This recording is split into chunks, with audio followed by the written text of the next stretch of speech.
The Soviet Union's last president, Mikhail Gorbachev, has died. He was 92 years old. Mark Barger takes a look at his life.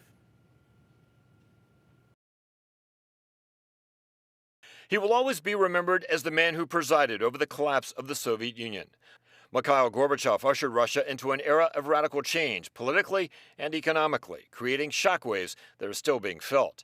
In 1985, at the age of 54, Gorbachev became the Soviet Union's youngest leader since Joseph Stalin. He took power and immediately tried to reverse 70 years of stagnation and repression. But instead, his policies brought about the complete and total collapse of the Soviet Union and plunged his country into a recession.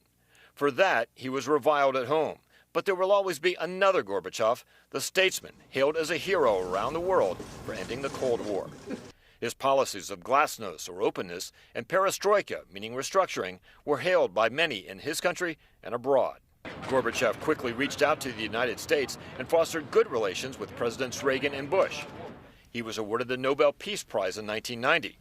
But when his grip on power began to slip, the end of the Gorbachev era came quickly.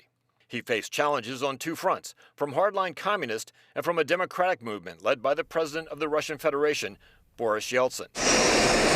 Gorbachev survived a coup in 1991.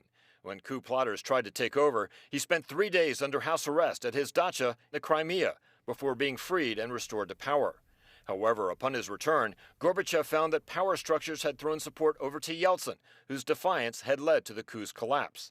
Gorbachev dissolved the Communist Party as the Soviet Union was collapsing with dramatic speed, one republic after another declaring independence. On the night of December 25, 1991, in a nationally televised speech, Gorbachev announced his resignation as president. The Soviet Union was no more. He declared his office extinct and handed over its functions to Yeltsin. Gorbachev remained active in Russian politics and involved in world affairs through his Gorbachev Foundation. He suffered a devastating loss in September of 1999 when his wife, Raisa, lost her battle with a rare and acute form of leukemia. During his life, Gorbachev was hailed abroad for his reforms and for giving freedom to Eastern Europe.